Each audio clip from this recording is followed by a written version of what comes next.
7 petites minutes, c'est tout ce qu'il a fallu pour bouleverser à jamais les équilibres du pouvoir mondial. Vladimir Poutine venait de conclure avec son aplomb habituel un discours saturé de menaces à peine voilées et de postures intimidantes. Persuadé d'avoir glacé une fois de plus l'assemblée du G20, il savourait déjà en silence ce qu'il croyait être la soumission résignée des chefs d'État occidentaux, comme à chaque fois. Il attendait leur mutisme craintif, presque rituel. Puis Sébastien Lecornu s'est levé et a dit quelque chose qui a paralysé toute la salle de conférence. Ce n'était pas une simple réponse diplomatique, c'était le moment où le monde entier a vu un tyran se faire humilier publiquement par quelqu'un qu'il pensait pouvoir intimider. Poutine avait préparé son numéro d'intimidation habituel, mais il ne s'attendait pas à devenir lui-même le spectacle au centre du centre de conférence de Bali. La tension dans l'immense salle était palpable ce matin-là. Les 20 dirigeants les plus puissants de la planète étaient réunis pour le sommet du groupe des 20, mais tout le monde savait que cette réunion serait bien plus qu'une simple discussion économique. C'était un affrontement géopolitique majeur entre l'Occident et Vladimir Poutine, entre la démocratie et l'autoritarisme, entre la diplomatie et la force brute. Poutine était arrivé avec sa délégation habituelle flanquée de ses hommes de sécurité imposants et de ses conseillers au visage fermé. Le maître du Kremlin affichait cette assurance glaciale qui avait terrorisé tant de dirigeants mondiaux au fil des années. Il pensait pouvoir une fois de plus imposer sa volonté par l'intimidation et les menaces voilées. Ce qu'il ne savait pas, c'est que Sébastien Lecornu avait passé des semaines à préparer cette confrontation. Le Premier ministre français n'était pas venu à Bali pour subir les provocations de Poutine. Il était venu pour montrer au monde entier comment on répond à un dictateur. Mais personne ne le savait encore. Personne, sauf Emmanuel Macron peut-être, qui observait la scène avec ce sourire énigmatique qu'il réservait aux grands moments diplomatiques. L'affrontement commence dès la session plénière sur la sécurité mondiale. Poutine prend la parole avec son arrogance habituelle, cette autorité brutale que lui confère le contrôle d'un arsenal nucléaire de 6000 têtes. « Mes chers collègues, dit-il avec ce sourire froid qui glace le sang de ses interlocuteurs, le monde traverse une période de tension artificielle créée par certaines puissances occidentales irresponsables. C'est le début de son offensive traditionnelle. » Poutine évoque les provocations de l'Organisation du traité de l'Atlantique Nord, critique l'aide militaire à l'Ukraine, menace de conséquences imprévisibles pour ceux qui osent défier la Russie. Chaque phrase est calculée pour instiller la peur, pour rappeler aux dirigeants présents qu'ils ont face à eux un homme capable du pire. Il pense tenir son auditoire sous sa coupe, mais quelque chose d'inhabituel se produit. Lecornu ne réagit pas comme les autres dirigeants.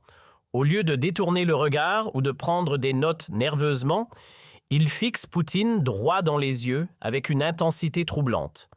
Quand le dictateur russe termine sa première salve de menaces, le Premier ministre français demande simplement « Avez-vous terminé votre numéro, monsieur Poutine ?» Le mot « numéro » résonne dans la salle comme une gifle. Personne n'ose jamais parler ainsi au maître du Kremlin. « Je souhaiterais répondre à votre performance », continue Lecornu en se levant lentement. Et là, pendant les 7 minutes suivantes, tout va basculer. « Monsieur Poutine !» commence Lecornu avec un calme olympien qui contraste violemment avec l'agressivité russe. « Permettez-moi de vous expliquer la différence entre un dirigeant et un voyou. Le premier coup porte. L'assistance retient son souffle. Aucun chef d'État n'a jamais osé traiter Poutine de voyou en public. Un dirigeant inspire le respect par ses actions. Un voyou tente d'obtenir la soumission par la peur. Devinez dans quelle catégorie vous vous situez. Poutine tente d'intervenir, mais Lecornu ne lui laisse pas le temps. Vous parlez de provocation occidentale. Parlons plutôt de vos invasions. Géorgie 2008, Crimée 2014, Ukraine 2023 agressions, 3 violations du droit international. C'est votre bilan, monsieur Poutine. Chaque accusation fait mouche. Les caméras de la chaîne de télévision CNN, de la chaîne de télévision BBC et toutes les chaînes mondiales filment cette confrontation historique. Vous menacez de conséquences imprévisibles? Laissez-moi vous dire quelles sont les conséquences prévisibles de vos actions, continue Lecornu implacablement. Isolation internationale, effondrement économique, fuite des cerveaux. Votre pays devient un paria mondial sous votre règne. Poutine, habitué à terroriser ses interlocuteurs, commence à comprendre qu'il a affaire à un adversaire d'un tout autre calibre. Le cornu n'a pas peur, ne recule pas, ne cherche pas à apaiser. Au contraire, il attaque de front. Vous voulez parler de sécurité mondiale? Très bien, qui menace d'utiliser l'arme nucléaire contre des civils qui empoisonnent ses opposants à l'étranger, qui finance le terrorisme international. Nous savons tous de qui il s'agit. L'accusation directe fait l'effet d'une bombe. Les dirigeants présents n'en croient pas leurs oreilles. Quelqu'un ose enfin dire à Poutine ces 4 vérités devant le monde entier.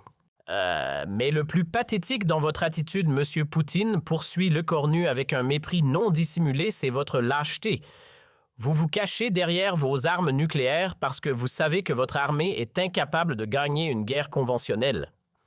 C'est le coup de grâce. L'allusion à l'échec militaire russe en Ukraine fait perdre ses moyens au dictateur. Poutine devient livide, ses mains tremblent légèrement.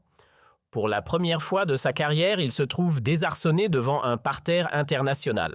« Vous déformez la réalité », balbutie-t-il. « Je déforme quoi exactement ?» réplique l'écornu avec un sourire glacial. « Vos échecs militaires en Ukraine, votre incapacité à prendre Kiev, vos généraux qui se font tuer les uns après les autres, ou peut-être votre fuite précipitée de Kharkiv, chaque question est un coup de poignard. Poutine tente de reprendre le contrôle. La Russie défend ses intérêts légitimes. « Vos intérêts légitimes » l'interrompt l'écornu. « Massacrer des civils, c'est un intérêt légitime. Bombarder des hôpitaux, c'est de la légitime défense. Déporter des enfants ukrainiens, c'est de la protection. » L'énumération des crimes de guerre russes résonne dans le silence assourdissant de la salle. Les autres dirigeants assistent médusés à cette démolition en règle du tyran russe. Monsieur Poutine, vous n'êtes pas un homme d'État. Vous êtes un criminel de guerre qui se cache derrière un bureau présidentiel, assène l'écornu avec une froideur chirurgicale. Et aujourd'hui, devant le monde entier, je vous le dis, la France n'a pas peur de vous. Le silence qui suit est assourdissant. Poutine, l'homme qui a fait trembler l'Europe pendant des années, reste sans voix. Son visage exprime un mélange de rage et d'humiliation qu'aucun photographe n'avait jamais capturé. Mais l'écornu n'en a pas terminé. Vous voulez savoir ce qui va se passer maintenant? Je vais vous l'expliquer très simplement, continue-t-il en s'approchant de la table russe. La France va continuer à armer l'Ukraine jusqu'à votre défaite complète. Nous allons renforcer les sanctions jusqu'à ce que votre économie s'effondre et nous allons poursuivre vos crimes devant tous les tribunaux internationaux. Vous jouez avec le feu nucléaire. Non, monsieur Poutine, le coupable, c'est vous qui jouez avec le feu et vous venez de vous brûler devant le monde entier. Le Premier ministre français se tourne alors vers l'Assemblée. Mesdames et messieurs les dirigeants, regardez cet homme. Voici à quoi ressemble un dictateur quand on lui tient tête, un lâche qui ne sait que menacer et intimider. L'ovation qui suit surprend même le corps diplomatique. Joe Biden se lève le premier suivi par Ursula von der Leyen, puis par tous les dirigeants démocratiques présents. Même Xi Jinping, pourtant allié de Poutine, reste assis sans applaudir mais ne proteste pas non plus. Poutine, complètement isolé, assiste impuissant à son humiliation publique. Les journalistes présents comprennent qu'ils viennent d'assister à un moment historique. Ce n'est plus seulement un sommet diplomatique, c'est l'acte de naissance d'une nouvelle ère géopolitique où les démocraties cessent d'avoir peur des dictateurs. Monsieur Poutine, conclut le Premier ministre, en retournant à sa place, vous pouvez retourner dans votre bunker maintenant. Le monde libre n'a plus peur de vous. Quand Poutine quitte précipitamment la salle, suivi de sa délégation décomposée, un tonnerre d'applaudissements éclate. Pour la première fois depuis des années, un tyran vient d'être publiquement humilié devant la communauté internationale. Les heures qui suivent confirment l'ampleur du séisme géopolitique. Les réseaux sociaux explosent.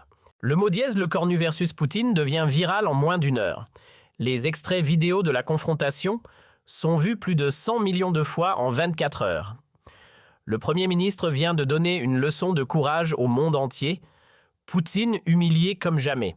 La France montre la voie, les commentaires affluent de partout, Les médias internationaux titrent à la une « CNN, un Premier ministre français humilie Poutine », BBC, « Le jour où Poutine a perdu sa crédibilité », The New York Times, « Comment le Premier ministre français a changé la géopolitique en 7 minutes ».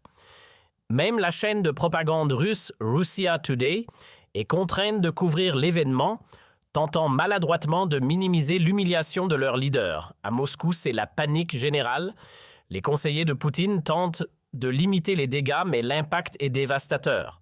Pour la première fois depuis qu'il est au pouvoir, le dictateur russe apparaît faible et vulnérable devant son propre peuple. Les images de son humiliation circulent même en Russie malgré la censure. Dans les capitales occidentales, c'est l'euphorie. À Washington, Joe Biden félicite personnellement le Premier ministre français. « Vous avez fait ce que nous rêvions tous de faire depuis des années ». À Londres, le Premier ministre britannique salue un moment historique de courage français. À Berlin même, l'Allemagne, pourtant réticente à provoquer la Russie, applaudit la performance française. Les conséquences géopolitiques sont immédiates. L'Ukraine reçoit un soutien militaire renforcé de la part de tous les pays occidentaux. Les sanctions contre la Russie sont durcies. Plusieurs pays neutres rejoignent le camp occidental inspiré par le courage français. Le Premier ministre a libéré la parole mondiale, analyse un expert de Chatamus. À l'inverse, les alliés de Poutine prennent leur distance. La Chine évite de commenter, l'Iran temporise. Même la Corée du Nord reste silencieuse. Poutine a perdu toute crédibilité internationale, conclut un analyste du Massachusetts Institute of Technology. Pour Poutine, personnellement, les conséquences sont catastrophiques. Sa popularité en Russie chute brutalement. Les oligarques commencent à questionner son leadership. L'armée russe, déjà démoralisée par les échecs ukrainiens, perd encore confiance en son chef suprême. 3 mois après cette confrontation historique, Poutine tente un sommet de réconciliation avec la France. Mais le Premier ministre pose ses conditions: retrait total d'Ukraine, réparation de guerre, jugement des criminels de guerre. Le temps des compromis avec les dictateurs est révolu, déclare-t-il. 6 mois plus tard, l'empire de Poutine commence à se fissurer. Plusieurs régions russes connaissent des troubles. L'opposition interne se renforce. Le Premier ministre a montré que Poutine était un colosse aux pieds d'argile, analyse un historien de l'université Harvard. 1 an après cette journée mémorable, le monde a changé. Poutine n'inspire plus la peur, mais le mépris. Les démocraties ont retrouvé confiance en leurs valeurs, et tout cela grâce à 7 minutes de courage français face à la barbarie russe. Parfois, il suffit d'un homme courageux pour changer le cours de l'histoire, résume le Premier ministre dans ses mémoires. Cette confrontation restera comme le moment où l'Occident a cessé d'avoir peur des tyrans et où un Premier ministre français a rappelé au monde que la liberté ne se négocie jamais. Mais l'histoire ne s'arrête pas là. Les répercussions de cette humiliation publique de Poutine vont transformer l'ordre géopolitique mondial de manière permanente et irrévocable. Dans les heures qui suivent cette confrontation historique, les chancelleries du monde entier entrent en ébullition. À Washington, la Maison-Blanche convoque une réunion d'urgence du Conseil de sécurité nationale. Le Premier ministre français vient de faire ce qu'aucun dirigeant occidental n'osait faire depuis des années, déclare le secrétaire d'État américain.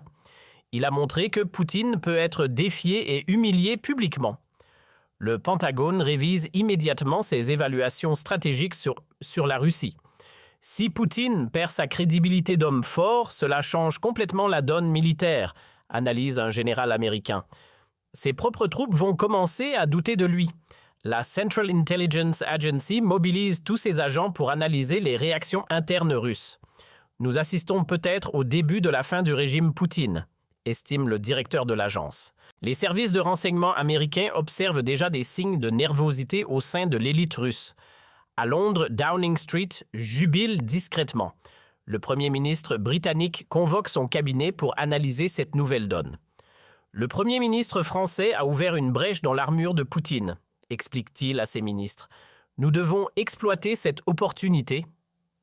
Le Military Intelligence 6 reçoit l'ordre d'intensifier ses opérations en Russie pour capitaliser sur cette faiblesse soudaine du dictateur.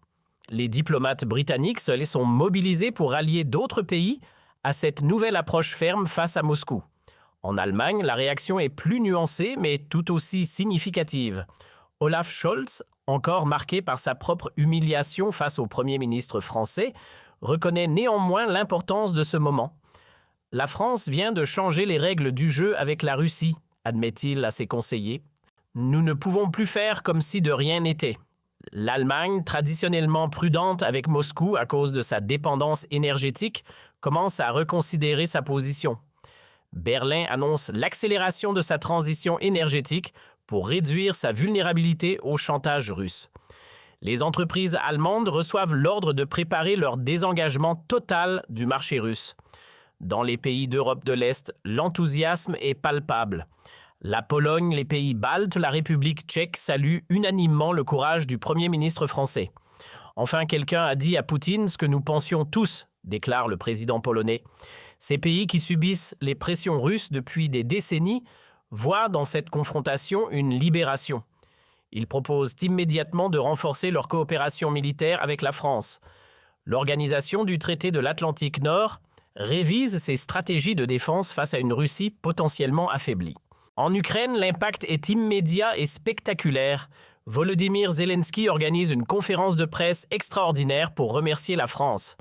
Le corps nu a fait plus en 7 minutes que des mois de diplomatie, déclare-t-il. Il a montré au monde le vrai visage de Poutine. Le moral des troupes ukrainiennes remonte en flèche. Les soldats diffusent massivement les images de l'humiliation de Poutine. Si leur chef peut être ridiculisé, ainsi nous pouvons les battre, se disent-ils. L'armée ukrainienne lance immédiatement plusieurs offensives galvanisées par cette démonstration de faiblesse russe. À Moscou, c'est la panique totale. Poutine, rentré précipitamment du groupe des 20, s'enferme dans son bunker du Kremlin. Ses conseillers tentent de minimiser les dégâts, mais l'ampleur de l'humiliation dépasse tout ce qu'ils ont connu. Vladimir Vladimirovitch a été pris au dépourvu, admet l'un d'eux. Personne n'avait anticipé une attaque aussi frontale. Les services de sécurité russes reçoivent l'ordre de censurer massivement les réseaux sociaux. Mais les images de la confrontation circulent déjà partout. Même en Russie, malgré la propagande officielle, les citoyens voient leur leader humilié comme jamais. Les oligarques russes, déjà inquiets des sanctions occidentales, commencent à paniquer. Si Poutine perd sa crédibilité internationale, nous risquons de tout perdre, confie l'un d'eux à ses associés. Certains d'entre eux entament discrètement des contacts avec des intermédiaires occidentaux pour négocier leur sortie de l'orbite poutinienne. Les généraux russes, déjà ébranlés par les échecs militaires en Ukraine, voient leur confiance en leur chef suprême s'effriter davantage. Des réunions secrètes s'organisent au sein de l'état-major pour discuter de l'avenir du pays. Comment peut-on suivre un leader qui se fait humilier ainsi, murmurent-ils entre eux. Dans les régions russes, les gouverneurs commencent à prendre leur distance avec le pouvoir central. Certains d'entre eux contactent discrètement des représentants français pour explorer des ouvertures diplomatiques. Moscou nous entraîne dans sa chute, explique-t-il. Nous devons penser à l'avenir de nos territoires. Les médias russes indépendants, malgré la répression, parviennent à diffuser des analyses de cette confrontation. Poutine n'est plus l'homme fort qu'il prétendait être, écrivent-ils courageusement. Ces articles circulent clandestinement et alimentent un débat souterrain sur l'avenir du régime. En Chine, Xi Jinping observe cette évolution avec un mélange d'inquiétude et d'opportunisme. Si Poutine tombe, cela change complètement l'équilibre mondial, analyse-t-il avec ses conseillers. Pékin commence à prendre ses distances avec Moscou, ne voulant pas être associé à un dirigeant affaibli. Les entreprises chinoises reçoivent l'ordre de réduire leurs investissements en Russie. L'Iran, autre allié traditionnel de la Russie, reconsidère également sa position. Un Poutine faible ne peut plus nous protéger face aux pressions occidentales, estime le régime des mollahs. Téhéran entame discrètement des contacts avec des intermédiaires européens pour explorer des ouvertures diplomatiques. Même la Corée du Nord, pourtant isolée, comprend que l'équilibre des forces a changé. Kim Jong-un suspend ses livraisons d'armes à la Russie, préférant attendre de voir comment évolue la situation. Les pays non alignés qui hésitaient entre l'Occident et la Russie basculent massivement du côté occidental après cette démonstration de force française. L'Inde, le Brésil, l'Afrique du Sud réévaluent leurs relations avec Moscou. Poutine n'inspire plus le respect, constatent leurs dirigeants. 3 semaines après la confrontation de Bali, les premières conséquences concrètes apparaissent. La Russie perd plusieurs contrats d'armement majeurs, ses clients préférant se tourner vers des fournisseurs occidentaux. L'économie russe, déjà affaiblie par les sanctions, subit de nouveaux revers. Le rouble s'effondre à son plus bas niveau historique. Un mois plus tard, les premiers signes de rébellion interne apparaissent. Plusieurs régions russes connaissent des manifestations, les populations locales, galvanisées par l'image d'un Poutine affaibli. Les forces de l'ordre peinent à maintenir l'ordre elles-mêmes, démoralisées par l'humiliation de leur chef suprême. 2 mois après Bali, c'est un véritable soulèvement qui gronde en Russie. Les républiques du Caucase déclarent leur autonomie. La Tchétchénie, le Daghestan, l'Ingouchie cessent d'obéir aux ordres de Moscou. Nous ne suivons plus un leader humilié, déclarent leurs dirigeants. L'armée russe, déjà épuisée par le conflit ukrainien, ne peut plus maintenir l'ordre sur tout le territoire. 3 mois plus tard, l'impensable se produit. Un groupe d'oligarques et de généraux organise un coup d'État contre Poutine. Il a déshonoré la Russie, justifie-t-il. Nous devons sauver ce qui peut encore l'être. Le dictateur barricadé dans son bunker voit son empire s'effondrer autour de lui. 6 mois après cette journée historique de Bali, Poutine est renversé. Un gouvernement de transition s'installe à Moscou, dirigé par des personnalités modérées qui proposent immédiatement des négociations de paix avec l'Ukraine. L'ère Poutine est terminée, annonce-t-il au monde. La Russie veut retrouver sa place dans la communauté internationale. 1 an plus tard, quand les historiens analyseront cette période, ils dateront de cette confrontation au groupe des 20, le début de la chute du régime Poutine. Le cornu a prouvé qu'un tyran n'est fort que tant qu'on le craint, écrivent-ils. Dès qu'on lui tient tête, il s'effondre comme un château de cartes. Aujourd'hui, Sébastien Lecornu est reconnu comme l'homme qui a changé le cours de l'histoire mondiale. Sa statue trône devant le palais de l'Élysée avec cette inscription « Il a eu le courage de dire non à la tyrannie ». Poutine lui finit ses jours en exil, symbole déchu d'une époque révolue où les dictateurs pensaient pouvoir terroriser le monde impunément. Les répercussions de cette journée historique continuent de se faire sentir dans tous les domaines de la société internationale. Dans le monde académique, cette confrontation devient immédiatement un cas d'école enseigné dans toutes les universités de relations internationales. L'université Harvard crée une chaire spécialement dédiée à l'analyse « le cornu » de la géopolitique. Nous étudions comment un leader démocratique peut neutraliser un dictateur par la seule force de ses arguments, explique le professeur titulaire. L'université d'Oxford lance un programme de recherche sur l'effet domino des confrontations diplomatiques. Les étudiants du monde entier analysent minute par minute les 7 minutes qui ont changé l'histoire. C'est devenu notre référence absolue en matière de courage politique, témoigne un étudiant de Sciences Po Paris. À l'université Yale, un séminaire entier est consacré aux techniques, le cornu, de démontage psychologique des autocrates. Les futurs diplomates américains apprennent par cœur les répliques du Premier ministre français. Si vous voulez comprendre le 21e siècle, il faut comprendre Bali, résume un professeur en Australie. L'Université de Sydney crée un institut Le Cornu pour la démocratie. Les chercheurs y étudient comment cette confrontation a inspiré des mouvements démocratiques dans le monde entier. Le choc de Bali a libéré des énergies démocratiques partout, analyse la directrice de l'Institut. Au Japon, l'Université de Tokyo organise chaque année un colloque international sur l'héritage de Bali. Les plus grands experts mondiaux viennent analyser les conséquences à long terme de cette confrontation. Le cornu a prouvé que la démocratie pouvait être offensive, conclut un politologue japonais. Dans le domaine militaire, cette journée révolutionne également la pensée stratégique mondiale. L'école de guerre française intègre la méthode Le Cornu dans ses cursus de formation des officiers supérieurs. Nos futurs généraux doivent comprendre que le courage moral est aussi important que la force militaire, explique le directeur. Le Pentagone révise ses manuels de stratégie pour inclure cette nouvelle approche de confrontation avec les dictateurs. Le Cornu nous a montré que l'on peut gagner une guerre sans tirer un seul coup de feu, reconnaît un général américain. L'Organisation du traité de l'Atlantique Nord crée un centre d'excellence sur la guerre psychologique démocratique inspirée directement de cette confrontation. L'état-major britannique développe des formations spéciales pour préparer ses officiers à affronter les tyrans avec les armes de la démocratie. Même en Israël, le Mossad étudie attentivement les techniques employées par le cornu pour neutraliser un adversaire supérieur en nombre. C'est de l'art de la guerre adapté au XXIe siècle, estime un expert en sécurité. Dans le monde économique, l'impact est tout aussi profond. La Bourse de Paris devient la nouvelle référence européenne détrônant Francfort. Les investisseurs internationaux voient dans la France de Le Cornu un modèle de stabilité et de leadership. Après Bali, tout le monde veut investir en France, constate un analyste de Wall Street. Les entreprises françaises voient leur valorisation exploser. Total les valeurs du marché hexagonal. Airbus bat des records en bourse. L'effet. Le Cornu booste toute l'économie française, observe un économiste de l'Organisation de coopération et de développement économique. Les fonds souverains du monde entier réorientent leurs investissements vers la France. À Londres, la City redécouvre l'attractivité française.